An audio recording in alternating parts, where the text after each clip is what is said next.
Radhe Radhe, Dandava Pranam. Dandava Pranam. Welcome to Shri Shri Radha Vino Bihari Mandir, Gopinath Bhavan, Shri Vrindavan Dham. Jai. Srila Gurudev ki jai, Srila Prabhupada ki jai, Rupanug Gauriya Guru Varga ki jai, Patik Pavan Shri Nityananda Prabhu ki jai, Prem Purushottam Shachinandana Gaur Hari ki jai, Radha Vino Bihari Ju ki jai, Radha Ramana Ju ki jai, Giriraj Maharaj ki jai, Harinama Sankirtana ki jai, Hare Krishna Mahamantra ki jai, Gaura Bhakta Vrinda ki jai, Shri Gaura Premanande Hari Hari Bol. Dandava Pranam Vaishnavas.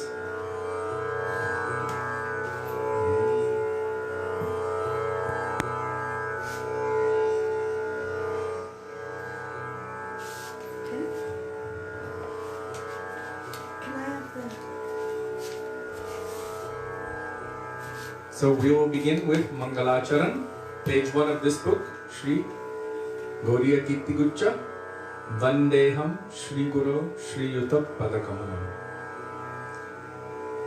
Sudevi, can you point that light on them?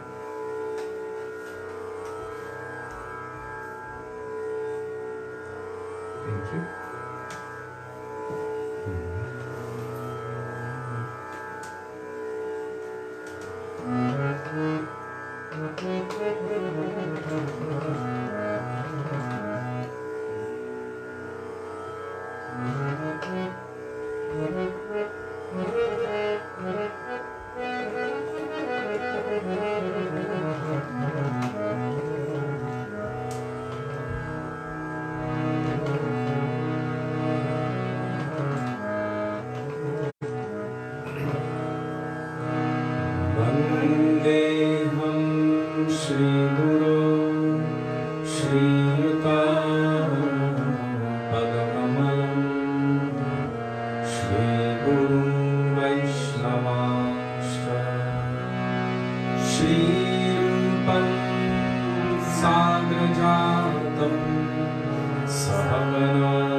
Ati Martyachari स्वश्रितानां च पालिने जीवदुःखे सदरताय श्रीनाम प्रेमदायिने नमो विष्णुपादाय कृष्णप्रेष्ठाय भूतले श्रीमते भक्तिसिद्धान्तो सरस्वतीति नामिने श्रीवर्षभानवी देवी दयिताय कृपाभये कृष्णसम्बन्धविद्यां दैने प्रभवे नमः माधुर्योज्ज्वलप्रेमध्य श्रीरूपानुगभक्तिदा श्रीगौरकरुणाशक्ति विग्रहाय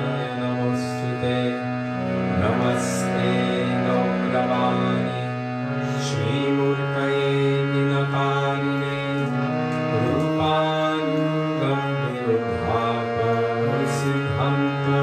रूपानुगम्यरूपापसिद्धान्तमन्तहारिणे नमो गौरकिशोराय साक्षान्मय्यान्यमूर्तये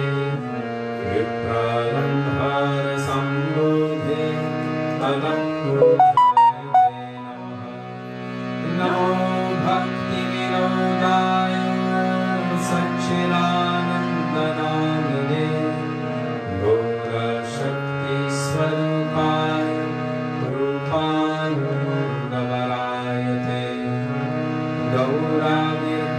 गौराविर्भावभूमेस्त्वं निर्देष्टाः सजनप्रिया वैष्णवः सर्वभौमश्री जगन्नाथाय ते नमः वञ्चाकल्पतरुभ्यश्च कृपासिन्धुभ्यैव च पतितानां पावनेभ्यो वैष्णवेभ्यो नमो नमः नमो महावदन्याय कृष्णप्रेमप्रदायते कृष्णाय कृष्णचैतन्य नाम्ने गौरकृष्णे नमः हे कृष्ण करुणा सिन्धो दीनबन्धो जगत्पते गोपेश गोपिकान्त राधाकान्त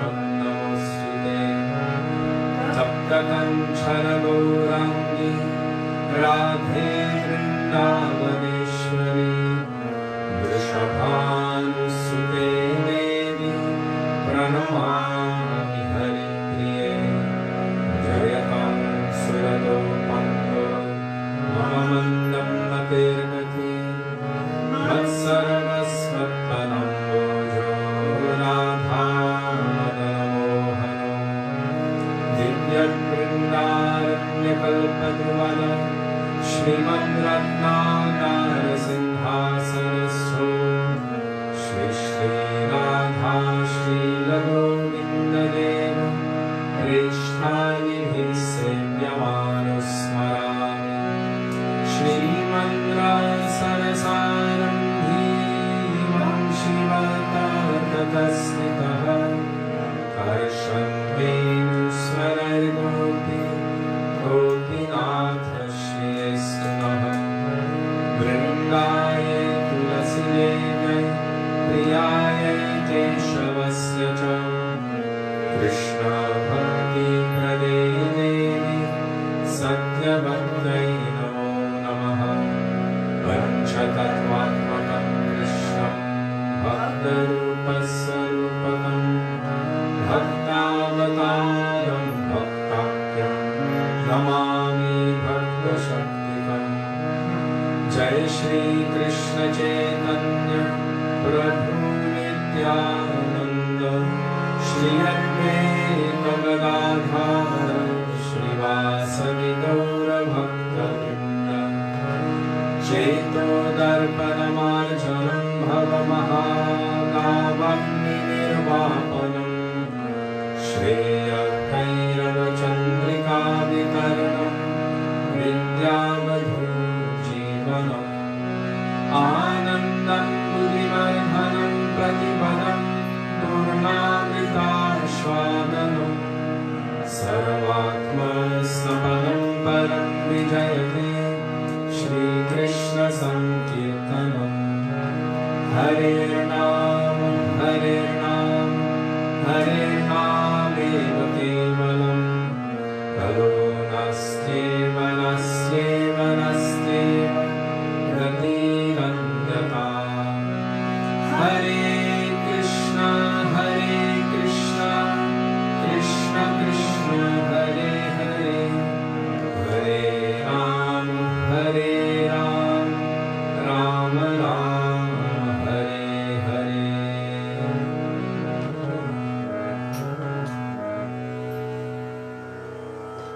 गुरुदेव कृपा करके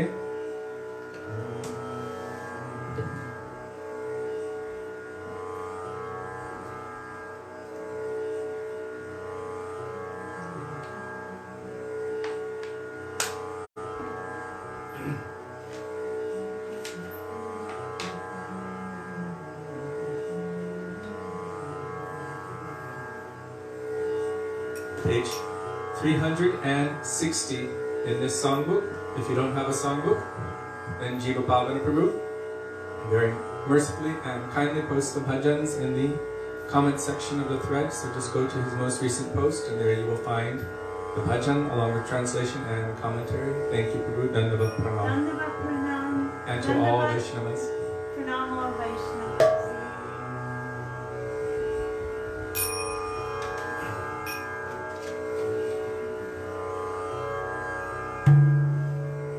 Becoming drier.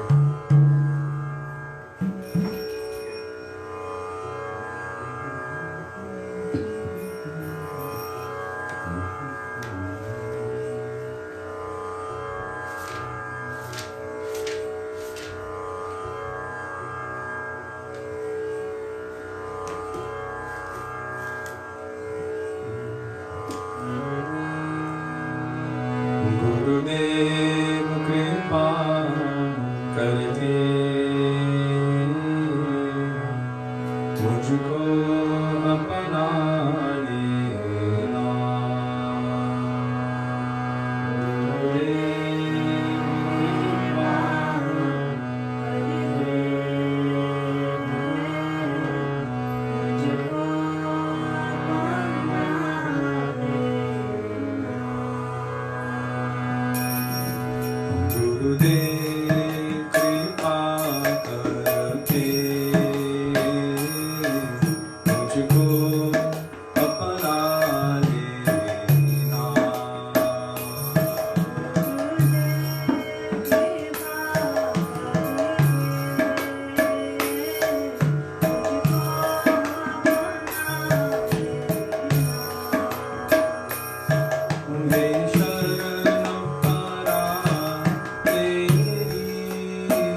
Gaudiya Vaishnava Thakur. I think it's page 39. It is. I was going to say 36. 39.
Gurudeva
could feel it. Nishaya Vasana Rupa Chitera Vikar, page 48.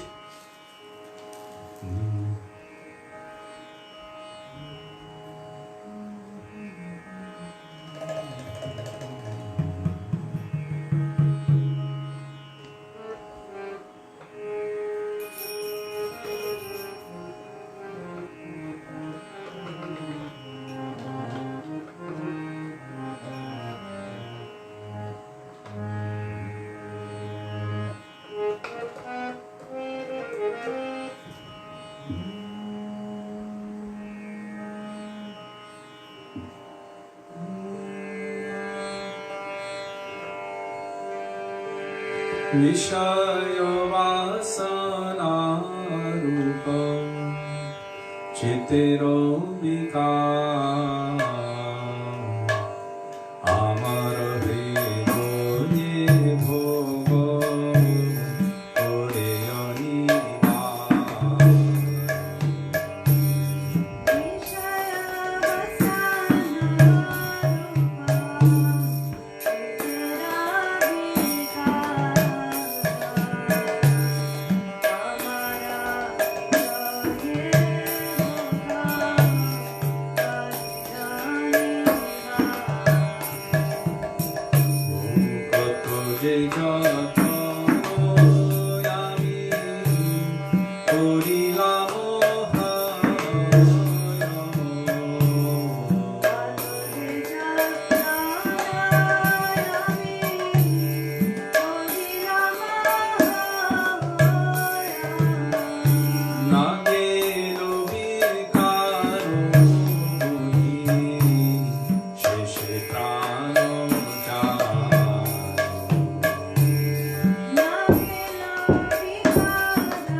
What? It's because its pitch is in tune with that, so the resonance creates a vibration. The pots are also chiming in time.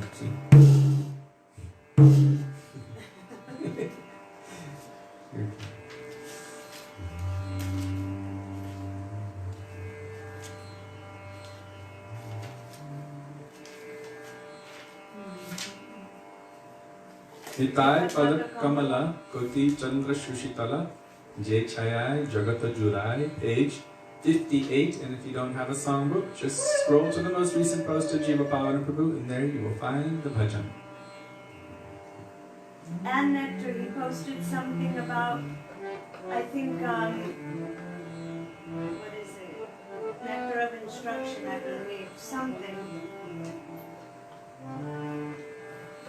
about overcoming anarthas and whatnot from Ohe Vaisnava Thakur, so be sure to see that. Shri Krishna Chaitanya Prabhu Nityananda Shri Krishna Chaitanya Prabhu Nityananda Shri Advaita Gadadhar Srivasadi Gaur Bhakta Vrinda Shri Advaita Gadadhar Srivasadi Gaur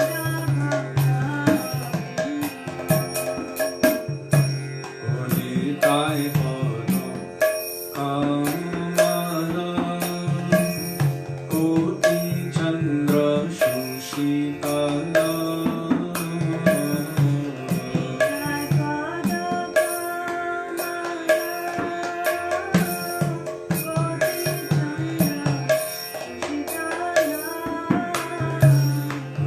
Chaya Jagata Jurai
सच्चिदानंद गौर हरि की जय।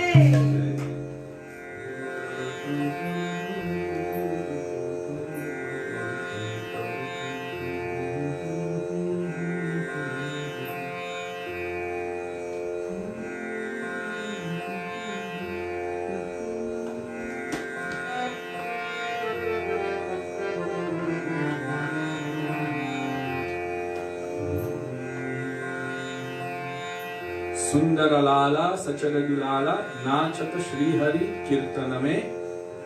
It's in the Hindi section, page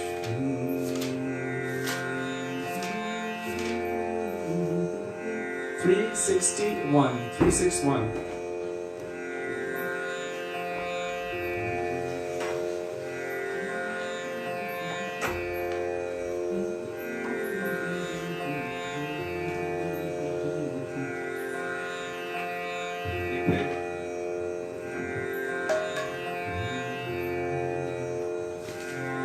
What were you asking? 361 Sundara Lala. Did you ask me something? Can I play the canto or the double beat? I can just hit it once. Sundara Lala Shachira Dulala Nachat Shri Hari Kirtan mein.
Kalayati Nayanam. Yeah. After Krishna, we will do Kalayati Nayanam.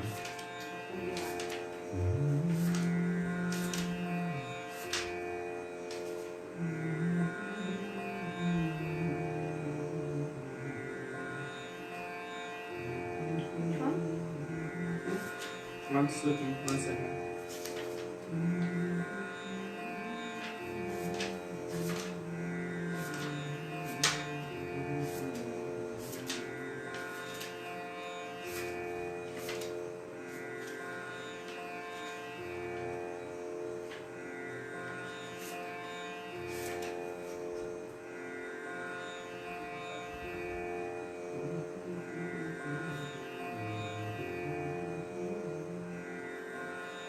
Yamuna पुलिने कदम्ब कानने किहेरिनु सखी आज. Page 130.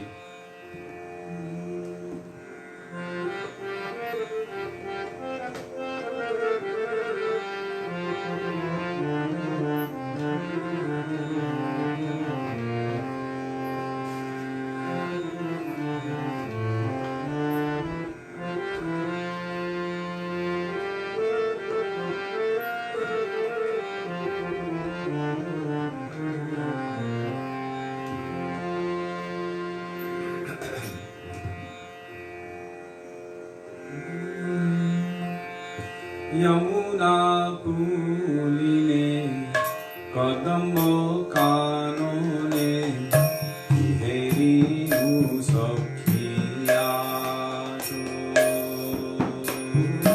Yamuna puline kadamba kanane kiherinu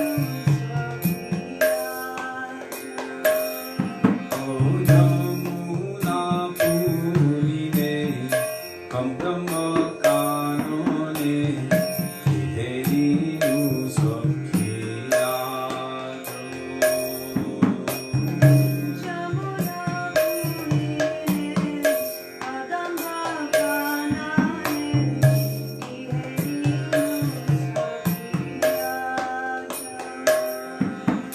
Shyam वंशीधारी मणिमंच परी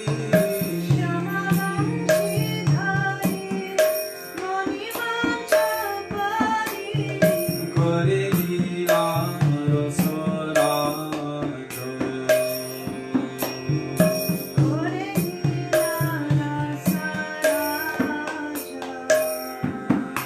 करे लीला रसराज.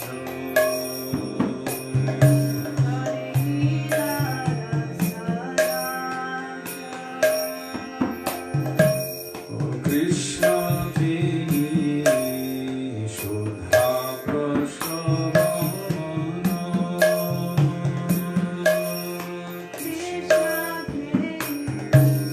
सुधा प्रसवन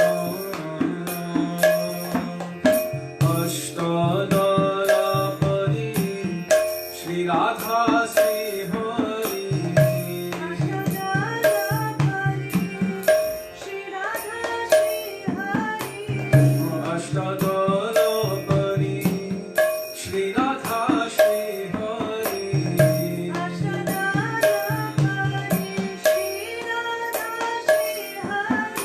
अष्ट सखी परिजन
वने प्रवेशिलो बोलिलारो सेवतरे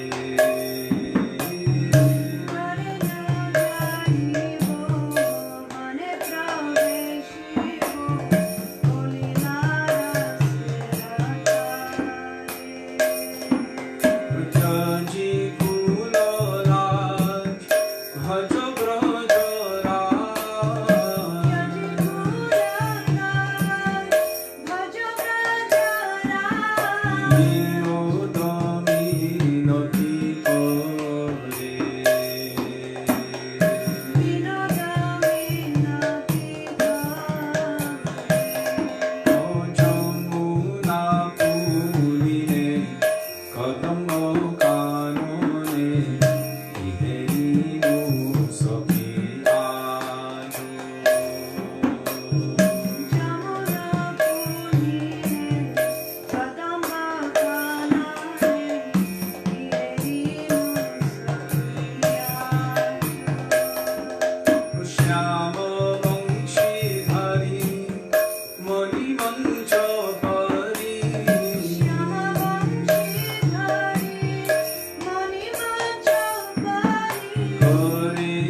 Page 342, maybe?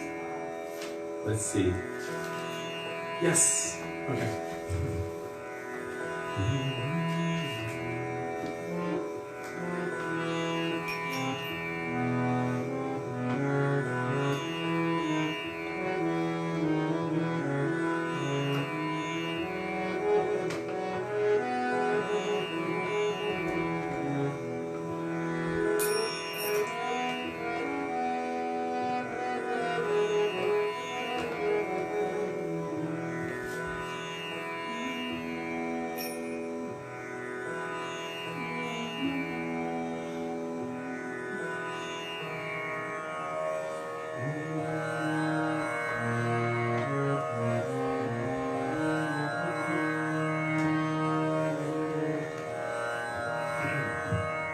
Kalayati nayanam dishi dishi valitam pankajamiva mridu maruta chalitam.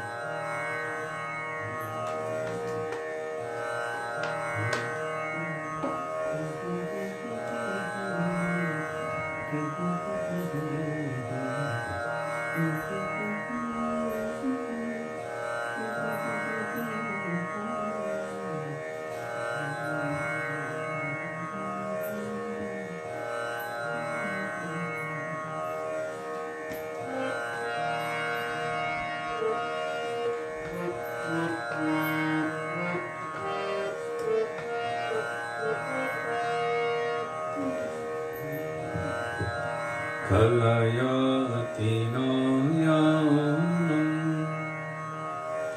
deshi deshi valitam pankajamiva mridu maruta chalitam.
Hare Krishna Mahamantra Ki Jai. Ki Jai.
Krishna Hare Krishna Krishna Krishna Hare Hare Hare Ram Hare Ram Ram Ram Hare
Because Nanda was our close friend.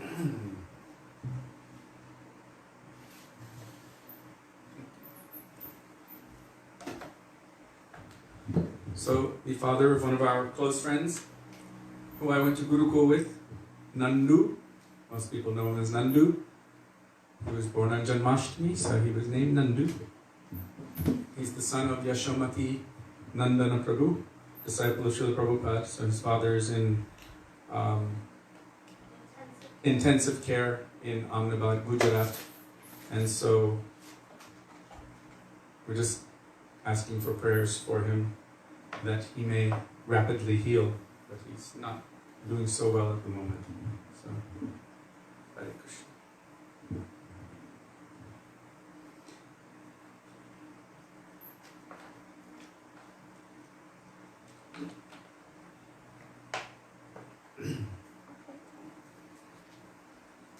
Gurave Gaurachandraya Radhikaya Tadalaye Krishnaya Krishna Bhaktaya Tadbhaktaya Namo Namaha Ajnanatimirandhasya Jnananjana Shalakaya Chakshurunmilitam Yena Tasmai Shri Gurave Namaha Namam Vishnupadaya Radhikaya Priyatmane Shri Srimad Bhaktivedanta Narayaniti Namine Namam Vishnupadaya Krishna Presthaya Bhutale Srimate Bhaktivedanta Swaminiti Namine Vanchakalpatarubhyascha Kripa Sindhubhya eva cha Patitanam Pavanebhyo Vaishnavebhyo Namo Namaha Shri Krishna Chaitanya Prabhu Nityananda Shri Advaita Gadadhar Shivasadi Gaur Bhakta Vrinda Hare Krishna Krishna Krishna Hare Hare Hare Rama Rama Rama Hare Hare Mukam Karoti Vachalam Pangam Langayate Girim Yat Kripatamaham Vande Shri Gurum Dinatarinam.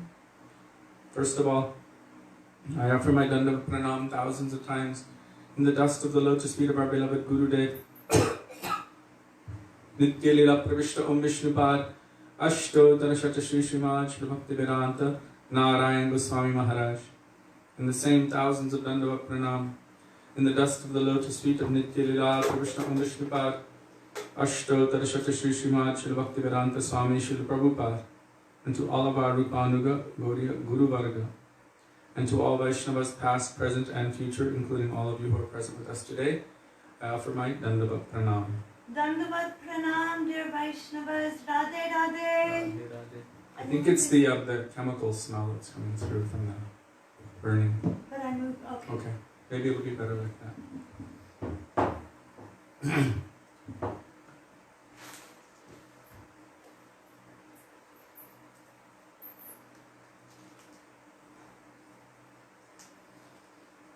So today, we will continue going beyond Vaikuntha. We only have, I think it's 10 more days until Kartik begins. So we're almost finished with our first study of this book. But this book can be studied 1,000 times over, and new and ever fresh nectar will manifest from it, because it's not just a book, it is a treasure. It is the treasure of our Srila Gurudev's commentary on Sri Sanatan Goswami's Brihad Bhagavatamrita. So before entering into this treasure and discovering so many beautiful jewels, we will pray at the lotus feet of our Gurudev and Sri Sanatan Goswamipada in the words of Raghunath Das Goswami. Vairag Juga Bhakti Rasam Prayatnai Apayanam Mam Anubhipshamandam Kripambudirya Paradukuduki Sanatanastvam Prabhum Ashrayami. Begging in the dust of their lotus feet that may even a particle of their moods, which are present within these pages, manifest itself within our hearts.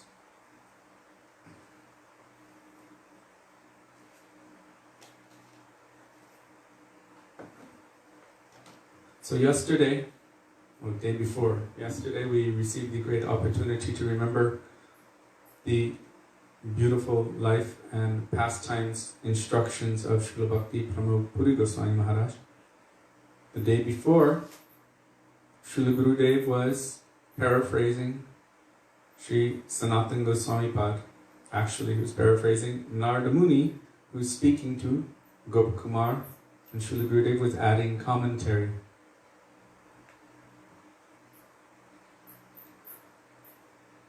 So Srila Gurudev is speaking about the nature of prema and also the separation which happens in relation to prema. There's two sides of the, I don't want to use the word coin, but the same coin of prema. One is meeting and the other is separation. Because it is completely transcendental, the separation of prema is not like the separation of the mundane love or lust of this material world.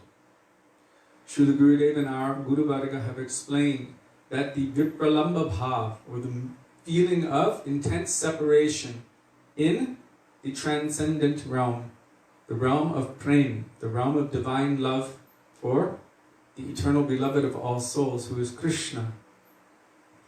That kind of separation, even though it is more acute and more refined, and you can say in one sense more painful than anything that one can imagine, like Mahaprabhu says, that one moment of separation from you, my Lord, feels like millions of yugas of separation. One moment feels like that, and the entire universe feels vacant, empty without you. Yugaitam nimeshena chakshusha pravrishaitam shunyaitam jagat sarvam Govinda virahename. In separation from Govinda, he is feeling like this. Meaning the mood of Srimati Radhika is that one moment of separation feels like many, many yugas. So Srila Gurudev and our Guru Varga have explained that although that separation is so intense, still, because in that separation there is constant remembrance of Krishna, and Krishna is not different from his name, form, qualities, pastimes, and also not different than the transcendental remembrance of him, that he is also present there. So in that separation there is a special kind of meeting which takes place. Therefore it is known as viraha. Viraha is a word for separation. Like when any Vaishnava disappears from this world, we say Vaishnava Viraha, the Viraha Maha Mahotsav, or the festival of separation. But V means Vaishishta or Vishesh, special. And Raha means meeting. So within that separation, there is a special kind of meeting which takes place. In that meeting, with that kind of connection, through the mood of separation, our Gurudev and our Guru Varga have explained that it dances on the heads of all kinds of the greatest bliss that this material world has to offer. So it's not that that separation is a cause for wanting to reject that. And previously our Srila Gurudev was speaking even about in this world. Does anyone want to watch a boring movie with no emotion? Or that drama with no emotion? No, the one that has the most emotion, which causes your heart to break and tears to flow from your eyes, you will go for that again and again, because it creates a feeling in the heart. Anything which is really boring, who wants to see it? So Srila Gurudev was explaining that in Ramayana, for example, there's so much heartbreak, and anyone who is doing these dramas, doing the Katha of Ram, and maybe they're doing a drama of that, so many people will come, and that one which makes the heart break the most and which makes the most tears flow from the eyes, that one people will go to again and again, and they will tell their friends, you must come and experience this. So much emotion, so much heartbreak, so many tears will flow, and everyone will come and they will bring more and more and more, and again they will go for that. Because of that bhav, that emotion, that mood. So Srila Gurudev explained it like this. So that vipralamba bhav, no one wants to be separated from Krishna, but that separation from Krishna increases the longing more and more. When Putana took Krishna, she came in looking like a beautiful Lakshmi. Everyone saw her and thought, my God, she's the most beautiful woman in all of creation. She must be Lakshmi Devi herself. She was dressed so beautifully, and she was smiling so gently and sweetly. and looking here and there. Her eyes were chanchal, flickering this way and that way. And she was twirling a lotus flower, and everyone that saw her were completely mesmerized. She wanted to go and see Krishna, and also be like a nursemaid to Krishna, because she was so attractive and beautiful. Everyone just watched and allowed her to go into Krishna's, baby Krishna's, inner chambers. And although she looked so beautiful, she had ill intent, but no one could see that ill intention. So when she took Krishna and put him on her lap and began to feed him her milk, which was laced with the most powerful poison, because Krishna is Krishna, he took out that milk. And he also gave her the eternal position as a nursemaid in the transcendental world. But taking out her milk, he also began taking out her life. At that time, she began running, trying to push Krishna off. With all of her might, the force of 10,000 elephants, she could not push Krishna away. Although Mother Yashoda, her love is so great, although Krishna was trying to hold on with the force of universal creation, Mother Yashoda easily took him and put him down and ran to save the milk. So Putana was running. No one could understand yet, but then, because she was losing her life, she assumed her real hideous demonic witch, HD witch form, 12 miles high. At that time, Krishna sucked out her milk and her life, and she collapsed like a giant mountain, smashing everything underneath her.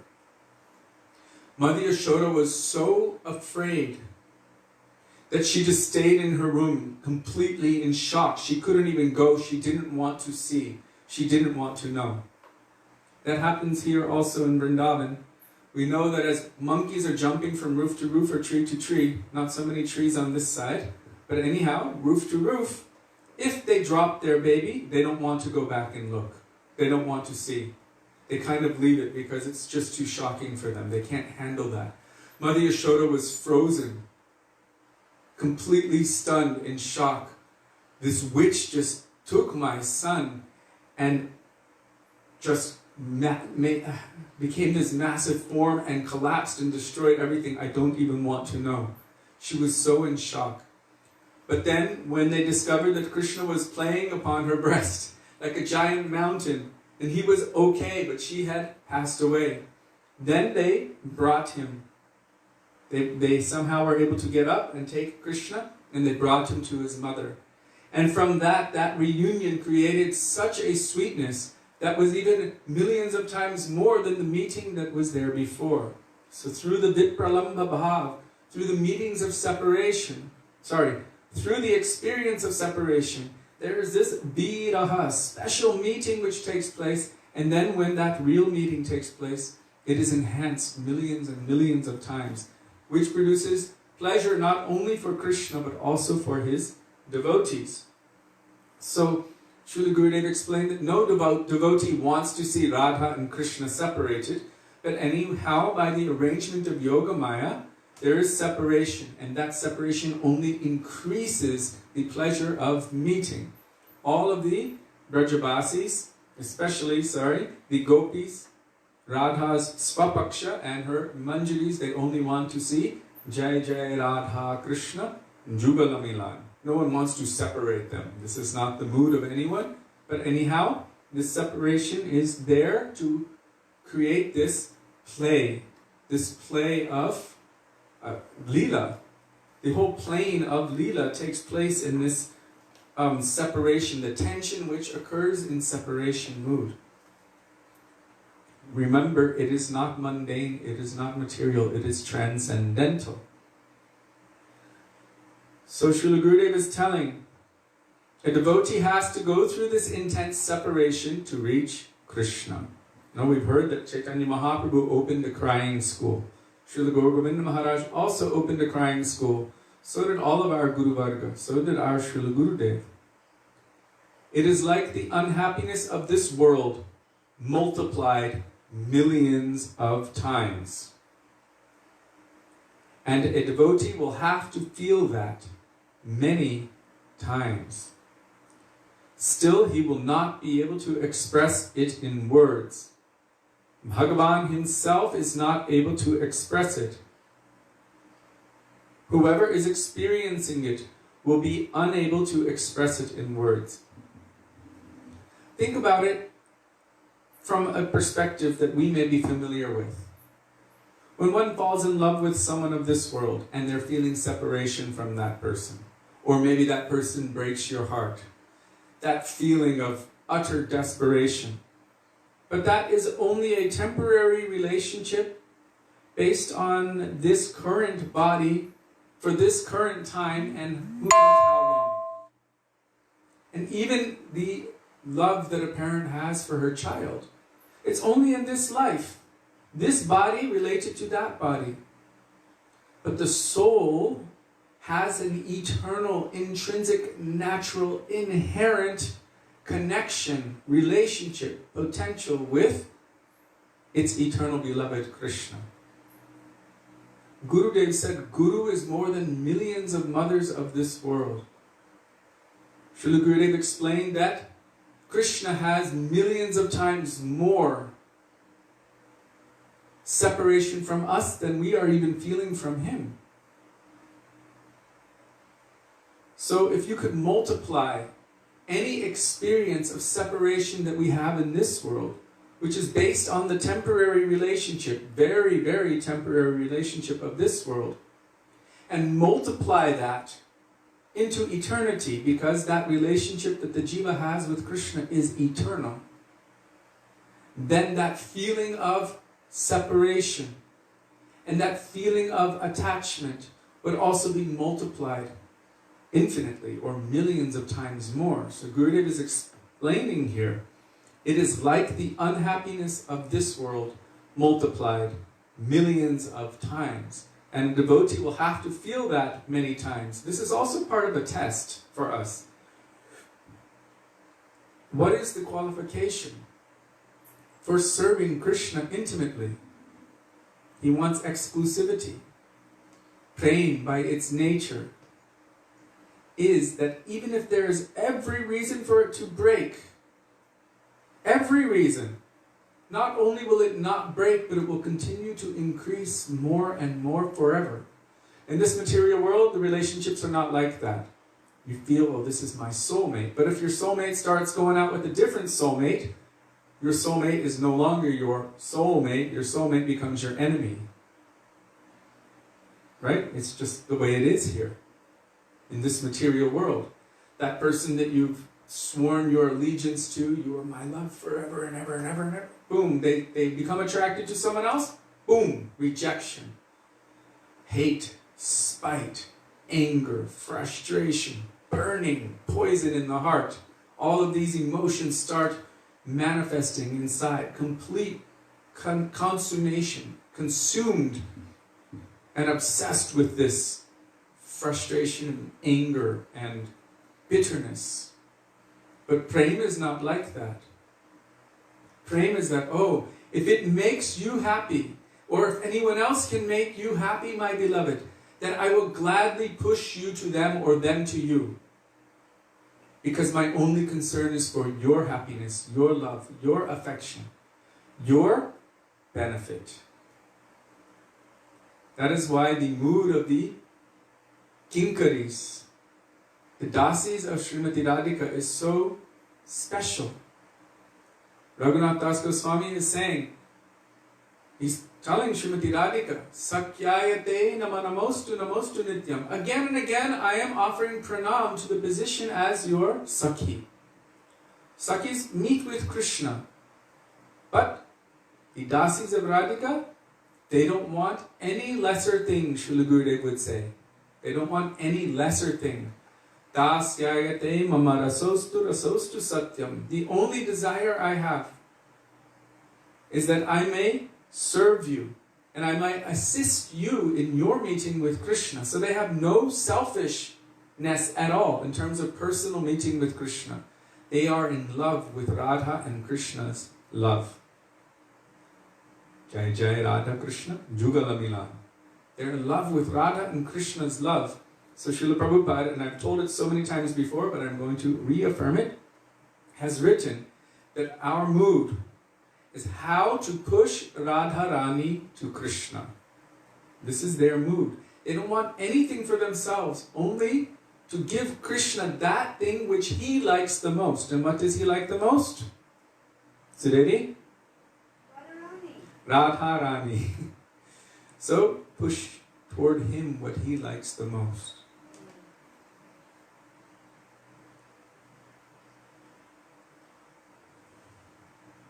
Whoever is experiencing this separation mood will be unable to express it in words. Nowhere in the scriptures are the symptoms of premi devotees described completely. In Srimad Bhagavatam, the symptoms of the gopis' state of intoxication and mad, senseless speech have only been described in brief. More than that has not been described. It is not possible.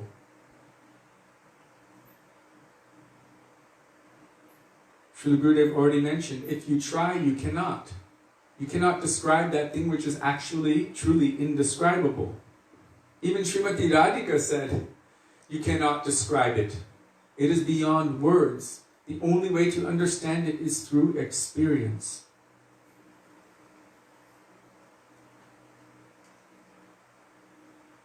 We should understand the unhappiness of Srimati Radhika and the gopis in separation from Krishna to be the ultimate transformation of happiness, the very culmination of happiness.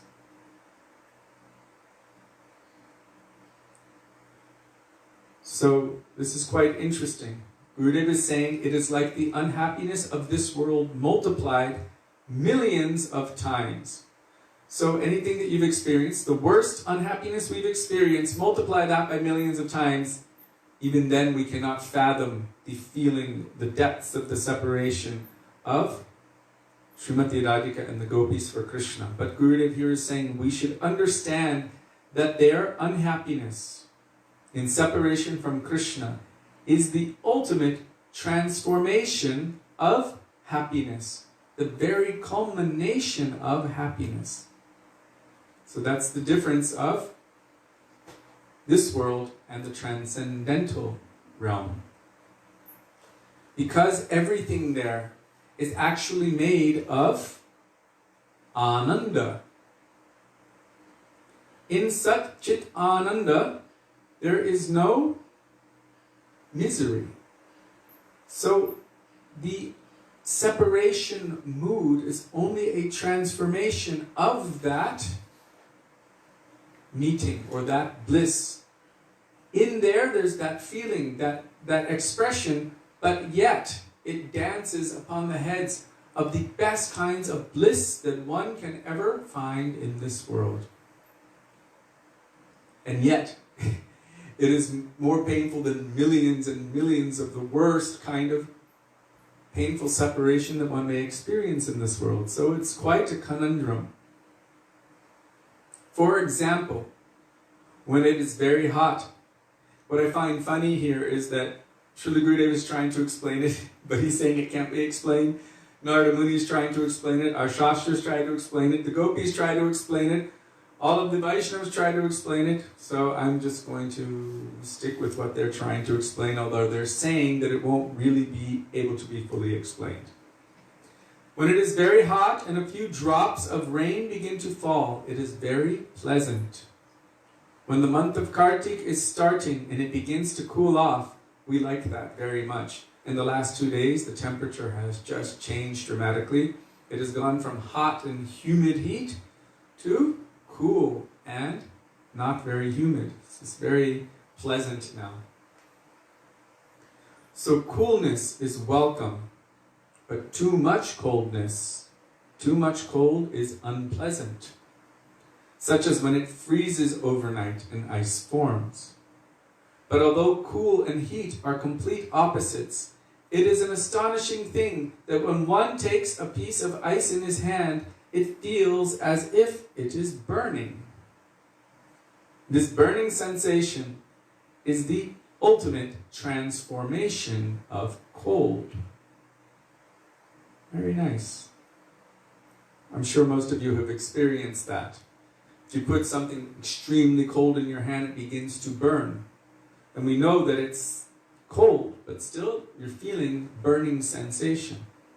Similarly, in the realm of bhakti, when Krishna Prem becomes intensified and one experiences vipralambha, that is the mood of separation, it seems that at that time he is very unhappy. But it is not actually unhappiness. It is the pinnacle of happiness. No one can describe the symptoms of that condition. Srila Bhaktivedanta Bharati Maharaj gave a very interesting example in this connection. He said that if someone has a son and they love that son very much, that son goes to school, that son comes home from school, the son takes food at home, sometimes throws its clothes on the floor, leaves so many things around, maybe leaves some things on the steps and creates some difficulty from time to time. Hey, don't leave your pens on the stairs, it's dangerous, pick up your stuff, be responsible. A natural effect takes place in that kind of environment. But if that child were to somehow pass away, suddenly everything which used to be a cause of even annoyance becomes an acute cause of remembrance. Acute meaning very defined and refined. This was his pencil. This was his shirt. Everything becomes a source of deep remembrance. Before it would have been, that thing. Get it out of the way, clean it up, do the right thing. But now, this is so much more dear, so much more intimate. That thing which was once an annoyance has now become so precious. So he gave this example, how within this depth of intense separation comes a even more deep kind of meeting, where the meeting before was even a cause of annoyance. Now that same thing has become a cause of very close, intimate remembrance. So he gave this example so that we can kind of get an idea of the moods of separation, but the meeting which happens inside of that separation. Anyone who's a parent could only imagine such a thing, and anyone who's a parent who has lost a child would understand. Also in this connection, because we've been discussing how only one who is experiencing it can understand, our Srila Gurudev gave a very interesting example, and it makes so much sense. It's so practical. He said that if a young housewife loses her beloved husband, if he passes away from this world, at that time she will be weeping inconsolably. And so many other ladies will come and they will be trying to comfort her. But if another lady from a distance who has also lost her husband just glances like this from the corner of her eye, this one will understand. All of these others don't know really what's going on in my heart. But that one, even though she's not physically close, not hugging me, not physically, but she understands my heart. Even from a distance, they will understand each other's heart because they have both experienced that kind of separation. So Srila Gurudev gave this example. So many might be there trying to understand, patting you, hugging you, telling you everything's going to be okay, don't cry, it's okay, we'll look after you, this or that, but nothing will console her heart. But that person who knows that feeling, just with one glance, all of that transference of understanding is present in that one glance.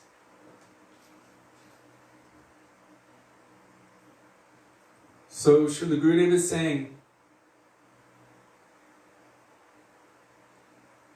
they seem In the realm of bhakti, when Krishna prem becomes intensified and one experiences vipralambha, which is separation, transcendental separation, it seems that at that time he is very unhappy. But that is not actually unhappiness. It is the pinnacle of happiness, the highest point of happiness. No one can describe the symptoms of that condition. What were the sentiments of Srimati Radhika that Mahaprabhu felt when he was locked in the Gambhira and was rubbing his face against the wall? The sentiments that were experienced by Radhika, the bhav experienced by Mahaprabhu, has all of this been described? No.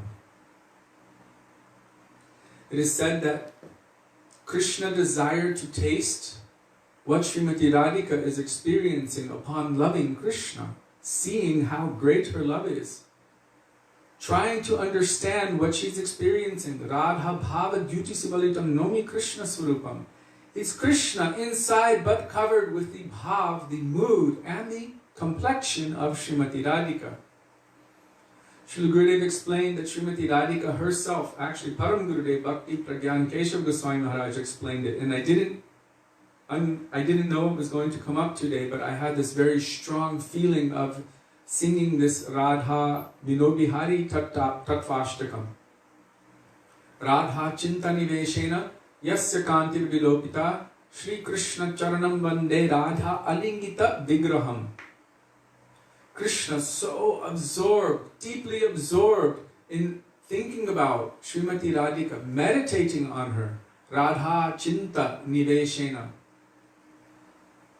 Being fully embraced by her. Radha Alingita means embraced. And Gurudev explained, completely. Covered. Completely. You know, when you get something like when you order something and it's packaged all around, still that thing is inside. Let's say if you order a jar of honey, it's glass. They need to pack it in something on the outside to give it protection. Or a coconut. You have that external thing. Inside is very soft malai and juice. Nectar. So, being completely covered by her. Then Krishna is experiencing and tasting. Why did she cover Krishna?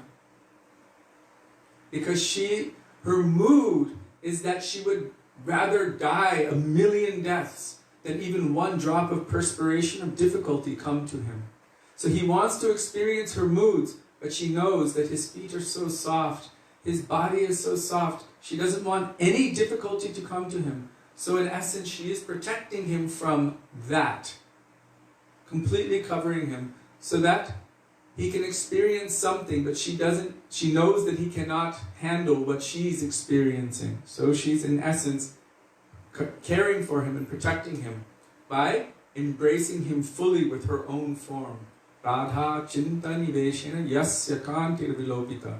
Radha Bhava Dyuti Subalitam. Completely covering Krishna's form. And that form has become golden like Srimati Radhika and is known as Vinod Bihari. Shri Radha Vinod Bihari Ju Ki Jai. Shri Sachinandan Gaura Hari Ki Jai. So, I mentioned that in terms of this, why was Chaitanya Mahaprabhu rubbing his face against the wall? The sentiments that were experienced by Radhika, the bhav experienced by Mahaprabhu, has all of this been described? No. Therefore, this is called Sva Samvedya Dasha. It can only be understood by directly experiencing it oneself. It is not possible for anyone to describe it.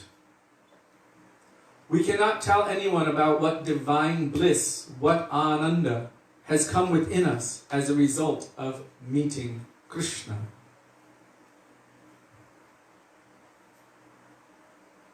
Therefore, Narada told Gopkumar, my dear friend, this desire to meet Krishna which has arisen inside of you by the influence of your mantra, this is Sva Samvedya Dasha. With mere words, I cannot make you understand completely this matter that has disturbed you, but I will try to describe it a little.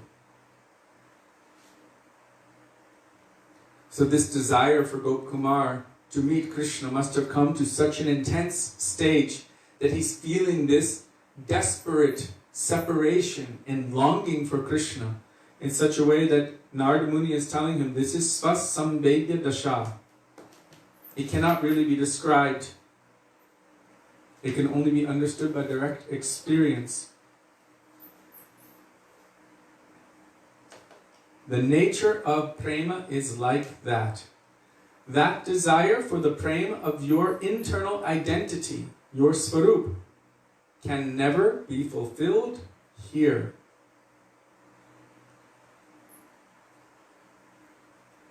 Are they still in Vaikuntha? I can't recall. Narada Muni is speaking to him and telling him, you're going to have to go on. You're going to have to go further. You're going to have to go to the next level. If you want to reach your destination, you will not find it here.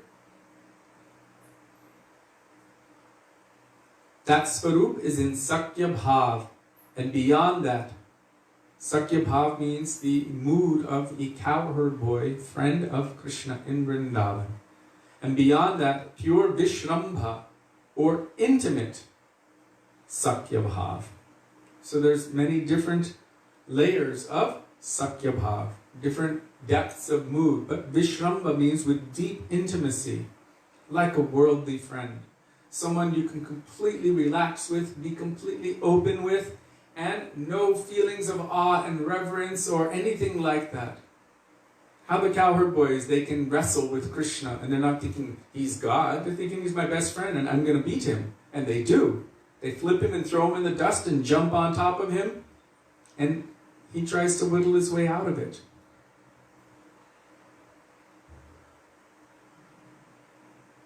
This Vishrambha Sakya Bhav, very intimate friendship mood, cannot be found in any place from Siddhaloka to Sadashivaloka to Vaikuntha, Ayodhya, Mathura, or Dwarka. It is found only in Braja. So all of these other locations, Siddhalok, you cannot find this kind of deep friendship mood. Sadashivalok, no. Vaikuntha, there they have Sarupya. All of the associates of the Lord appear like him.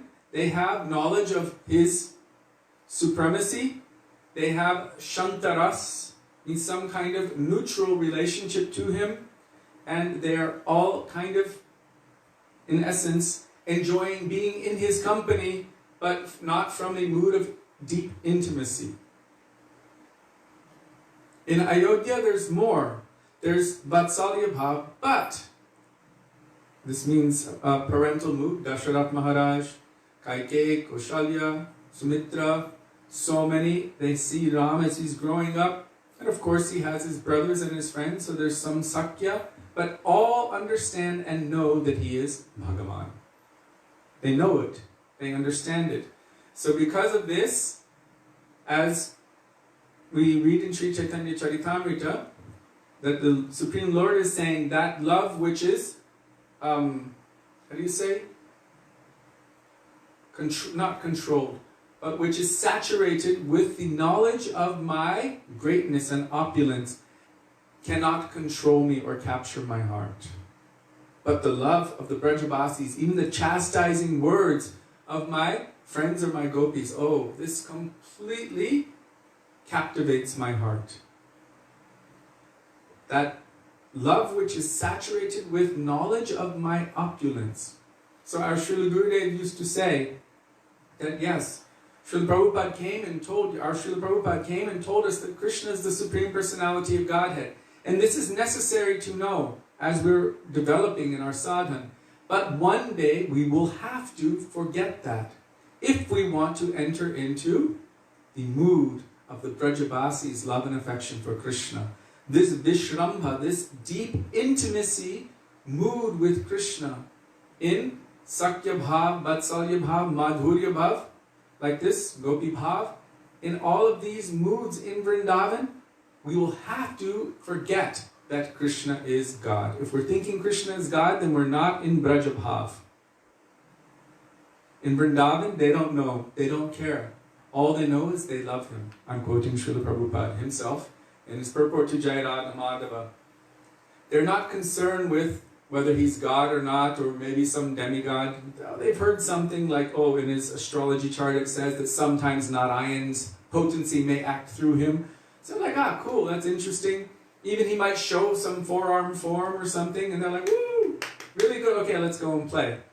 They don't get consumed by it. It's so small. Sometimes it manifests. It's like our acharyas have explained, like a blade of grass in 40 manas, I guess that's like kilos, of milk, which is boiling. And if you ever have seen any grass in boiling milk, it sometimes will show itself for a second and it'll dive back down to the bottom. And then sometimes will show itself. So Aishwarya is there, fully present in Vrindavan. In every particle of dust of Braj, there's more Aishwarya, more opulence than millions of Vaikuntha planets combined. And yet Madhuryata, the sweetness of Vrindavan, is so great that it completely drowns all of that Aishwarya Gyan and Aishwaryata. Completely inundates it, like this blade of grass. And in Radha Kunda, Prema Amrita Plavanat, like one particle of dust being completely drowned in the ocean of transcendental prema. So here,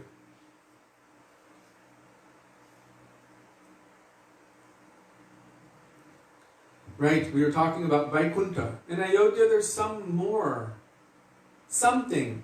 But still, there's knowledge of the opulence of Bhagavan. Beyond that, why am I saying beyond?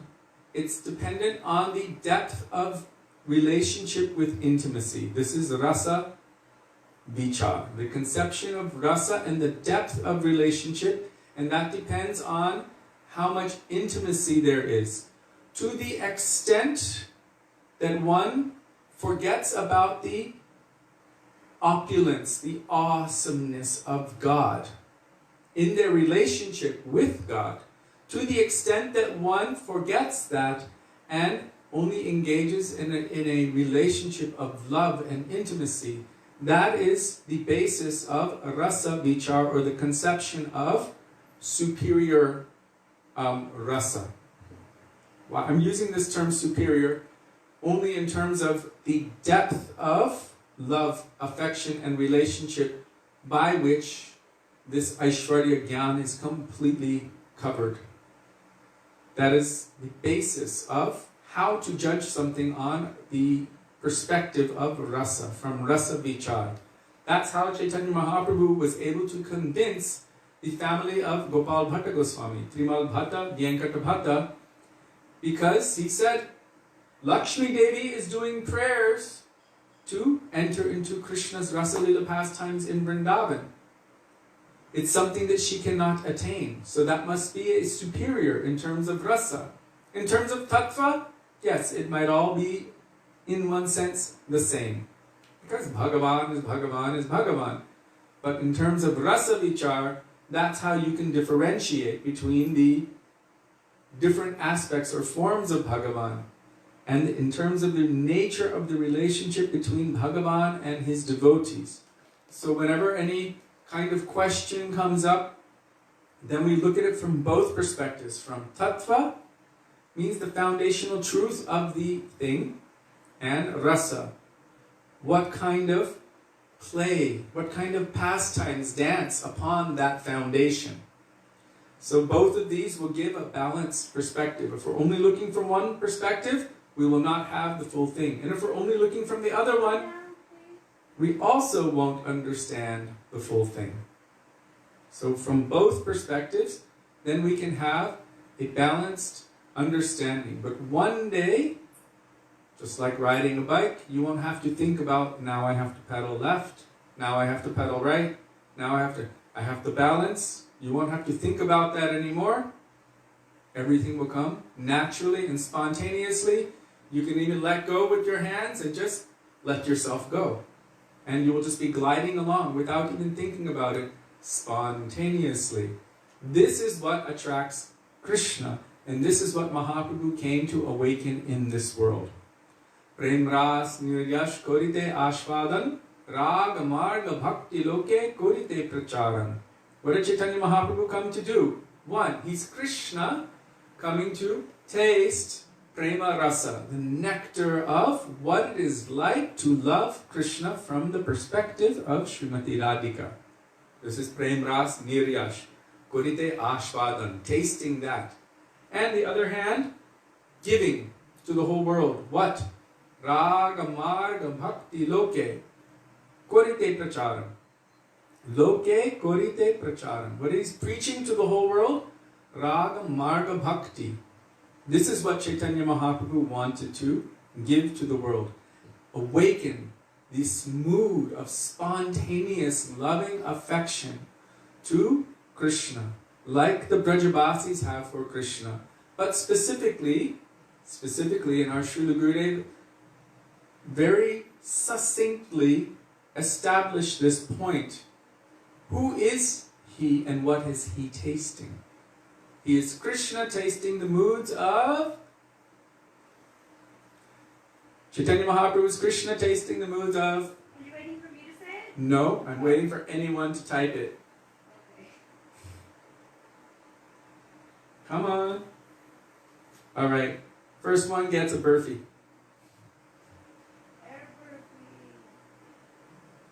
I'm going to have to make a lot of burfie when we start traveling again. Come on. Chaitanya Mahaprabhu is Krishna tasting the moods of... Okay, Sudevi said it. Oh! Radhika. Yep, she got it right. Radhika Sharma. Radharani. Krishna tasting the moods of Radharani. So what he is experiencing, this amazing nectar which he is tasting, ashvadan, something of that he wants to share. But her bhavs, her moods are exclusively hers. If everyone could taste it, then what would be her speciality? To taste it exactly as she tastes it. That is called Unata Ujvala Rasa, the supreme, topmost, brilliant, highest peak of rasa. But what can the jivas of this world experience? Sva Bhakti Shriyam, the semblance of the beauty of that. It's kind of like what's left over in the bowl after you eat your rasamalai. And there's something left over. Then, whoever's first can grab that. Oh, Gurudev just took this. All the devotees will jump to grab that Mahaprasad with greed, with enthusiasm. And if you're kind, you'll share it with your friends. But what is he tasting? He's tasting Radha Bhav. What is he giving? We can attain to any of the moods of the Brajabasis, but specifically through Rupa Goswami, Shri Chaitanya Manobhishtam Sthapitam Yena Bhutale Swayam Rupa Kadamahyam Dadati Svapadantikam. This is a prayer to Srila Rupa Goswami, glorifying him for what? He has established within this world the inner heart's desire of Sri Chaitanya Mahaprabhu, Manobhishtam, his deepest inner heart's desire. Sthapita means established in this world. And what is that? Well, if you look at the works of Rupa Goswami, if you look at the works of all of our acharyas, if we understand what is the meaning of Rupa Anuga, then it starts to become very, very, very clear. Rupa Goswami is bringing us through all of the different layers. Vaikuntaj janito vara madhupri tatrapi rasotsavat brindaran nimadarapani ramanat tatrapi govardhana radha kunna mihapi gokulapate premamrita plavanat kuryad asya virajato giritate sevam videkinaka. More than Vaikuntha, Mathura Puri. More than that, Vrindavan. More than Vrindavan, Govardhan. And within the center of Govardhan, Radha Kunda, the topmost place, Prema Amrita Plavanat, where there is a deluge of transcendental prem. transcendental love and affection. What is happening at Radha Kund? The last 3 verses of Upadeshamrita, that one brings us to Radha Kund, and the next 2 verses are just glorifying Sri Radha Kund. What is happening there? Who is Rupa Goswami? Who is Sanatan Goswami? Who is Jiva Goswami, Gopal Bhatta Goswami, Raghunath Das Goswami? Who are all of our Goswamis? What is our Rupanuga Guru Varga? And what is their mood of loving seva to Radha and Krishna? Shri Radhika Madhava Yorapara Madhurya Lila Gunarupa Namnam Pratikshana Swadhanalolupasya Vande Guru Shri Charanaravindam. Serving Radha and Krishna in Vrindavan. How? Nikunja Yuno Ratikeli Siddhyai. Within the deepest, most intimate Nikunjas. Not just the kunjas, the most secret kunjas. Expert at assisting the gopis in serving Radha and Krishna within the Nikunjas of Vrindavan. So our Srila Gurudev, Srila Bhaktivedanta, Narayan Goswami Maharaj emphatically, boldly, and continuously declared that this is the goal, the essence of all of our endeavors. To somehow or other receive the mercy of Sri Rupa. Sri Rupa Manjari Pada Sehemor Sampada Sehemor Bhajana Pujan. The goal of all of our everything is for that purpose. And this is to awaken this mood. And we can look at it in the words of Bhaktivinoda Thakur, the words of Bhakti Siddhanta Saraswati Prabhupada, the words of Srila Bhakti Rakshak Srila Maharaj, the words of all of our Guru Varga. And even indirectly, our Srila Prabhupada has told, even somehow directly, in many different ways, what is the goal of our whole process? Rupanuga Bhakti. What is that? Radha Dasyam. Service to Srimati Radhika in the mood of a maidservant. This Krishna consciousness movement is how to become one of the Gopi Jan. Srila Bhaktivedanta Swami Prabhupada ki jai.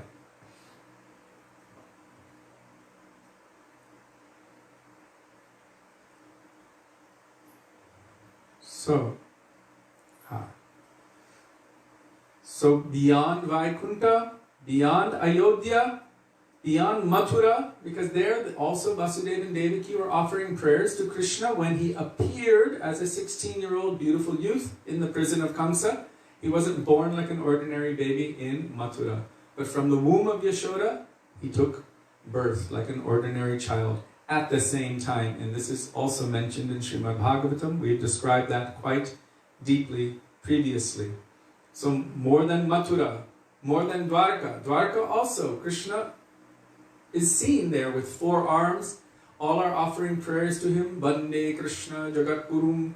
They understand that he is Bhagavan. He has 16,108 palaces, 16,108 queens, 10 sons from each, 1 daughter from each, millions and millions of associates, something like quadrillions, 4 quadrillion. Well, that was the bodyguards of Ugrasena Maharaj. So Krishna has so many associates and they all offer prayers to him and know that he is also Bhagavan. So they have their relationship with him, but also Aishwarya Gyan. But in Vrindavan, Mother Yashoda doesn't think he's Bhagavan. She becomes afraid when she hears a cat's meow. It is said in Shastra that the meow of a cat pierces the ether and spirits can enter. And so when she hears a cat's meow, she becomes afraid for Krishna. She puts a black string around his waist to ward off any negative influence. She puts a black dot here, kajal on his eyes to protect him, puts a black cloth around him, chants some mantras to protect him. She's not thinking he's Bhagavan, she's thinking he's my baby boy. So she's completely not in this Aishwarya Gyan. Even when she said, open your mouth, your friends are saying you ate dirt, show me, open your mouth. And he opens his mouth and she looks inside his mouth. What did she see? The entire Brahmanda, millions and millions of universes inside. And then she saw this universe, this earth planet, India, Vrindavan, and then she sees herself looking into his mouth. And she becomes completely confused. What's going on? Is it perhaps a ghost? Is there some negative influence? What's happening here? So she became completely confused, not thinking my son is God, but thinking maybe some ghost is entering. Let me bathe him in all sorts of auspicious ingredients, cow dung, cow urine, cow's milk, so many other ingredients, one thing after another, and Krishna's like, okay, I'm not going to show her that anymore. So her mood doesn't change. That, oh, look, he's shown me the universe, so he must be God. She's thinking maybe some ghost or some negative influence has come. Let me protect my child. Offering mantras and prayers for protection. Please, Narayan, protect my son. That's why Nanda Maharaj and Yashoda, they worship Shalagram. Does anyone know which Shalagram they worship? Alright. Nitai's time. Can you tell which kind of Shalagram does Nanda and Yashoda worship?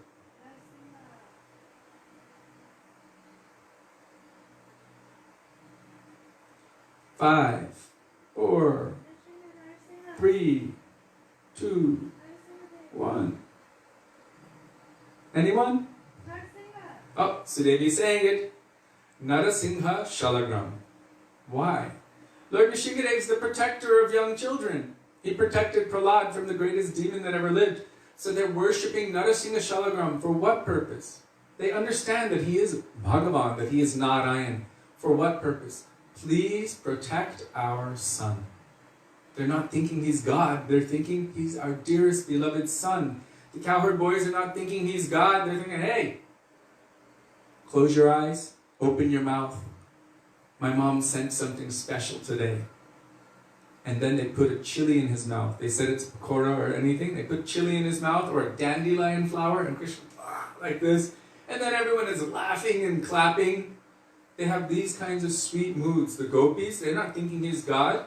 He says, I am Bhagavan, I'm God. And they start laughing. Oh, what kind of God are you? And they start actually cutting jokes. Oh, are you that one beautiful lady came and you chopped off her nose and ears? Or are you that one who killed a woman at, just because she wanted to give you her breast milk? Are you that, they start like, are you that one that stole from Bali Maharaj? Right?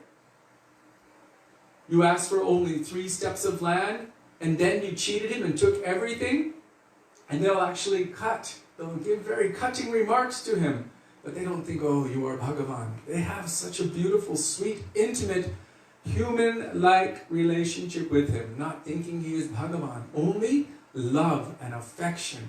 And this love and affection completely captivates, controls him, and consumes him, so much so that he doesn't have time to think about much else. He's absorbed in those pastimes, completely controlled by their love and affection.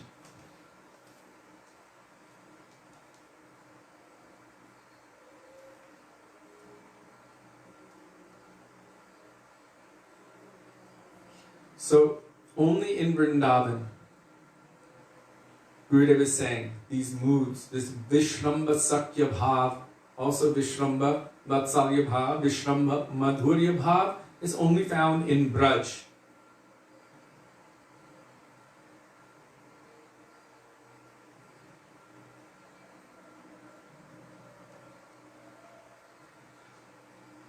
Then Narada glanced around. Let me just try to answer this question, Anjali. How do you keep yourself vigilant in physical Vrindavan? Shamarani Didi also says we need a pure devotee when going to Radha Kund, or else we'll be cheated, even in Radha Kunda.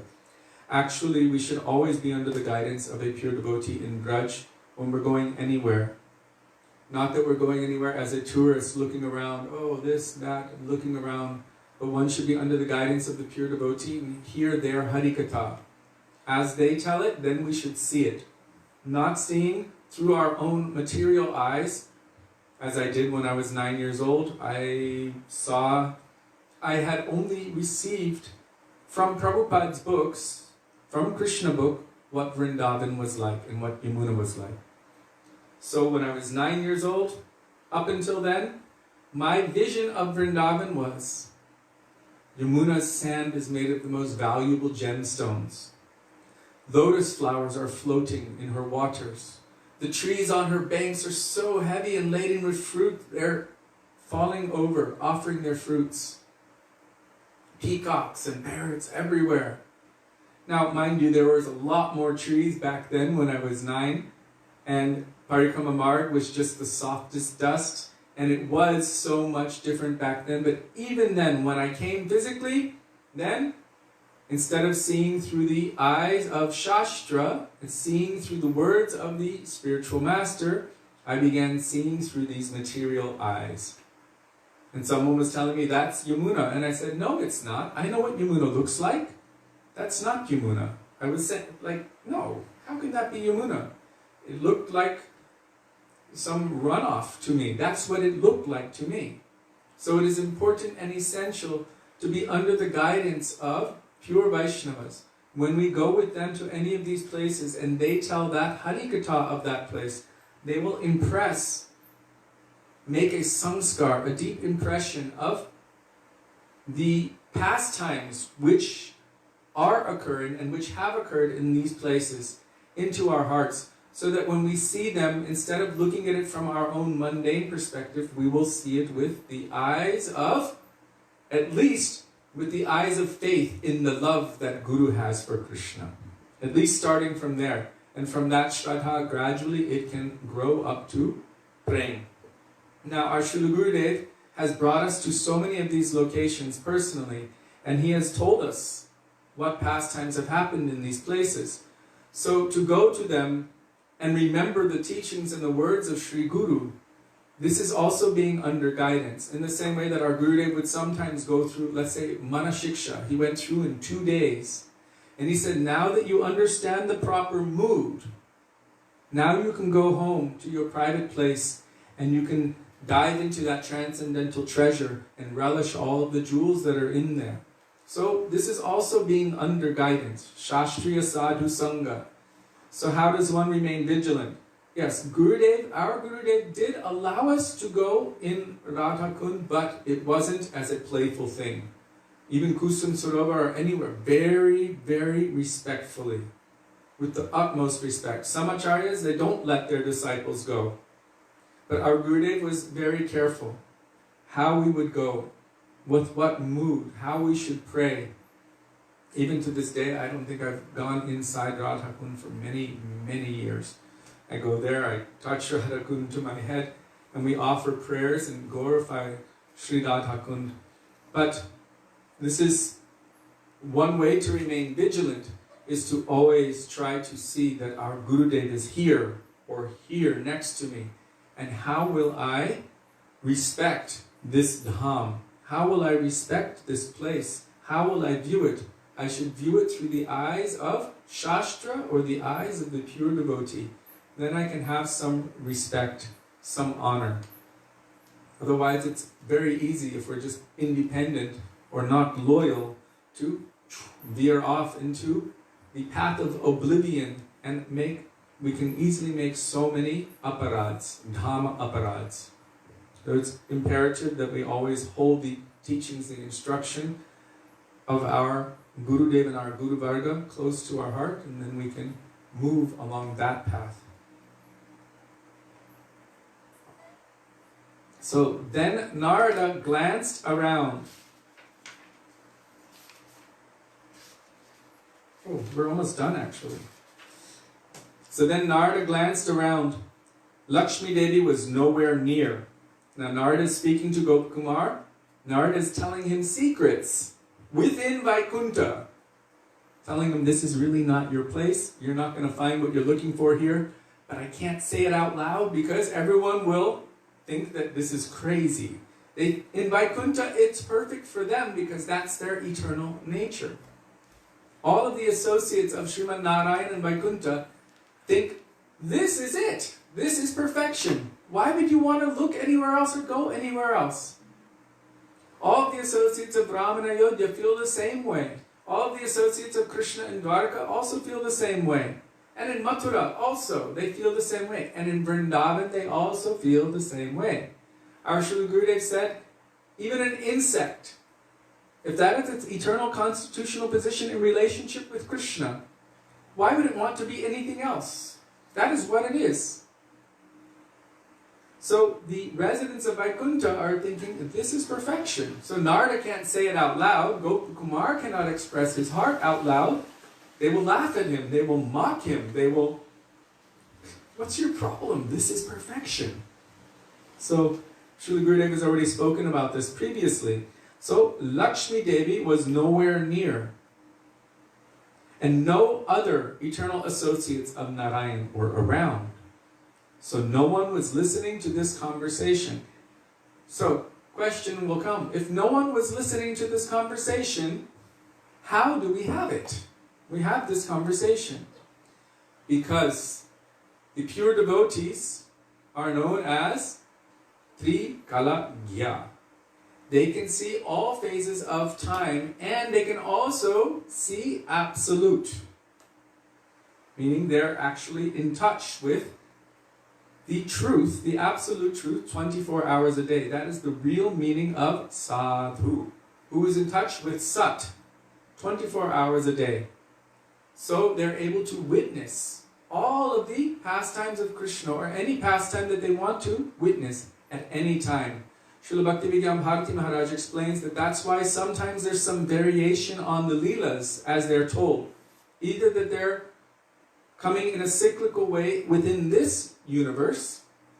Once every day of Brahma, Krishna manifests. Now 8,640,000,000 years, Krishna manifests and performs his pastimes.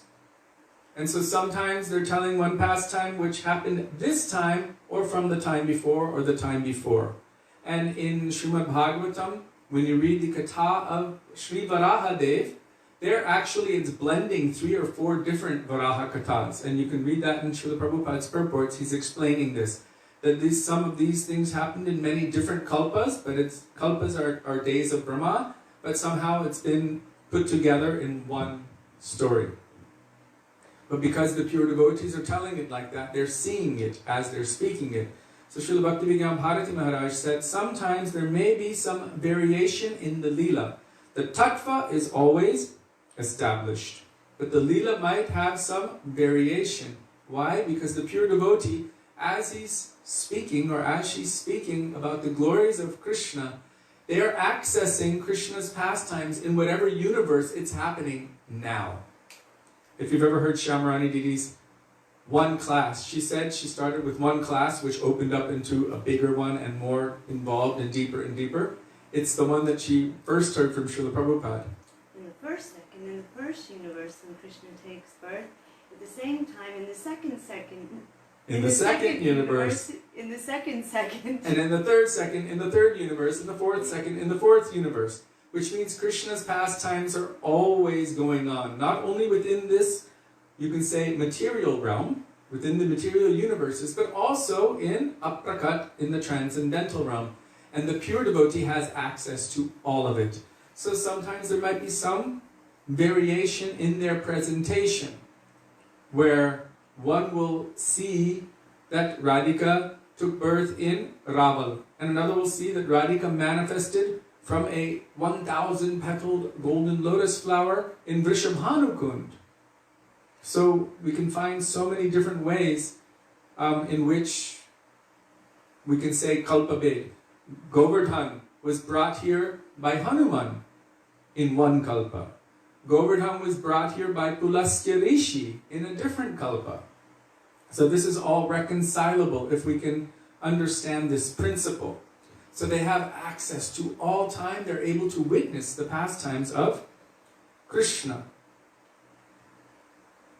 So no one was listening to this conversation. How do we have Bhagavad Gita? Sanjaya said to Dhritarashtra, they weren't sitting on the battlefield watching it. Sanjaya was witnessing it all, the entire everything, Mahabharata and Bhagavad Gita, within his heart. He was witnessing it, and then he was telling Dhritarashtra. And who is writing it down? Ganesha is writing it down. On whose word? Veda Vyas. So Ved Vyas is witnessing what Sanjaya is witnessing. What is going on the battlefield of Kurukshetra.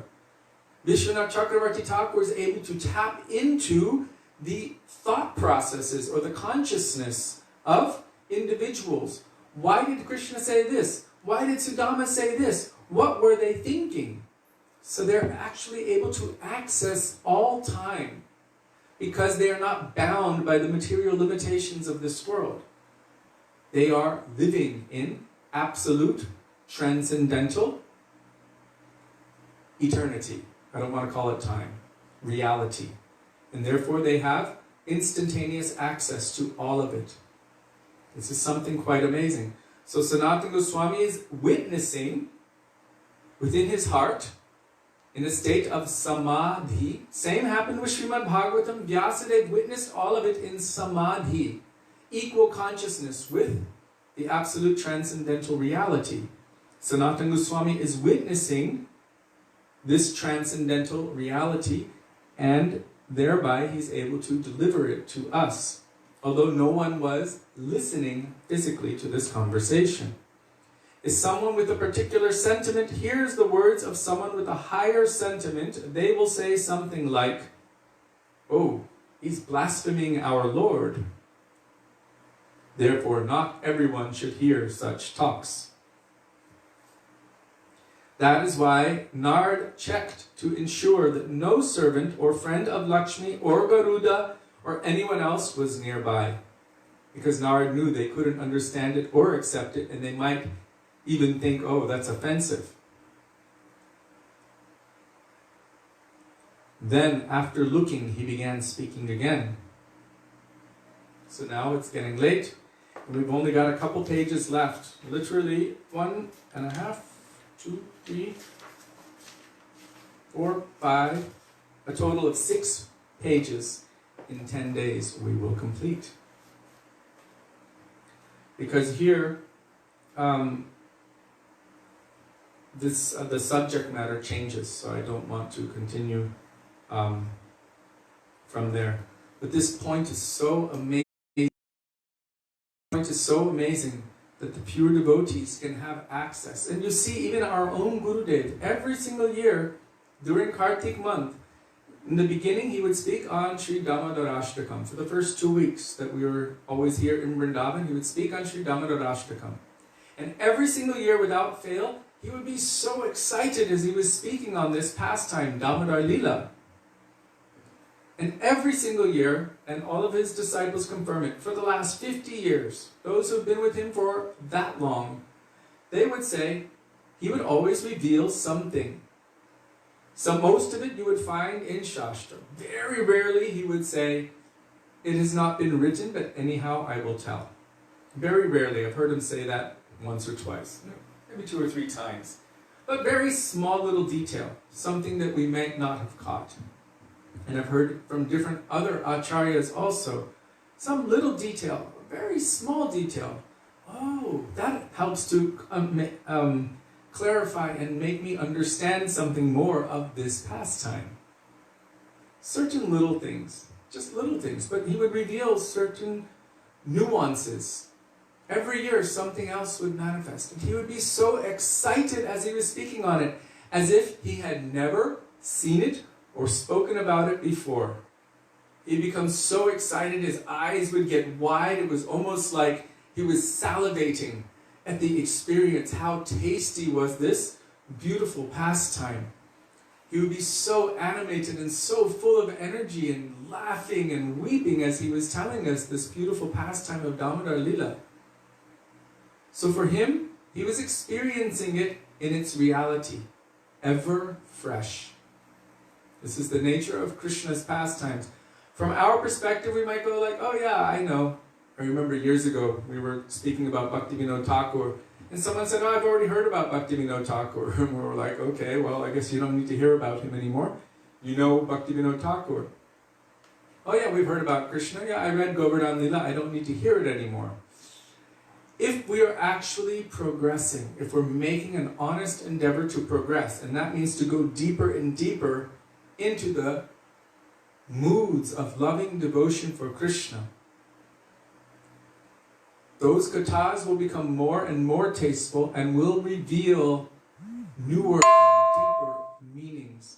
They will reveal more and more jewels and become more and more dynamic. Gradually, as we are progressing more and more deeply, and as one is falling in love with another, then that person, that anything, the pastimes, anything to do with that person becomes so precious. I want to know more. Oh, really? And then you remember that thing. What's the favorite fruit of your beloved? What's the favorite color of your beloved? What's their favorite place that they've been? All of these things. Oh, what's the favorite thing that happened to them when they were little? You know, anything. Little things. What did they get on their first Christmas? All of these things. If you're in love with someone, it becomes more and more and more precious. So as we're developing in our love for Krishna, his pastimes become more precious, more attractive, and more attachment begins to develop for those pastimes. And those pastimes don't remain only as a mantramayi upasana. In the beginning, it is what we have read directly in Shastra. But as one is progressing and evolving and developing on the path of love and devotion, under the guidance of the perfect spiritual master, spiritual guide, then gradually, eventually, instead of something that, okay, I'm going to meditate on this pastime and chant my Harinam, I've read this pastime in Krishna book, I'm going to meditate on it like this. Eventually, it won't be the mantramayi upasana. It will start coming spontaneously and naturally as sva rasiki upasana, like waterfalls pouring in. You can't even help yourself. You'll be witnessing these pastimes. So the pure devotees are witnessing this constant, steady flow without any even necessity to endeavor for it. It is coming to them. So gradually, under their guidance, we will become like them, and then we will be able to witness the sweet pastimes of Krishna. Srila Gurudev ki jai, Srila Prabhupada ki jai, Rupanuga Guruvarga ki jai, Gaur Bhaktivedanta ki jai, Gaur Premanande Hari Hari Bol.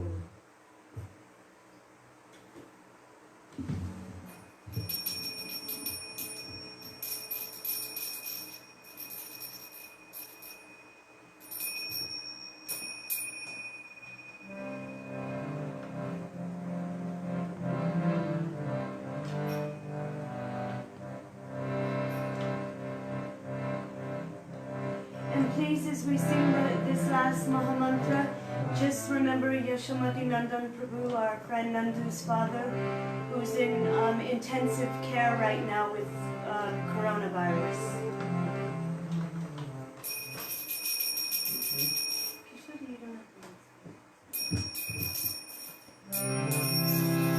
Hare Krishna, Hare Krishna, Krishna Krishna, Hare Hare Ram, Hare Ram, Ram Ram, Hare Hare.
Today and giving us the opportunity to remember the beautiful teachings of our Gurudev and Guru Varga and to reflect upon those teachings.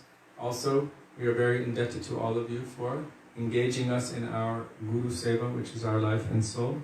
Thank you for encouraging us and for being present and for continuing to encourage us. We look forward to being with all of you tomorrow and continuing going beyond Vaikuntha. Dandavat Pranam. Hare Krishna, Radhe Radhe, Radha Vina Bihari Ju.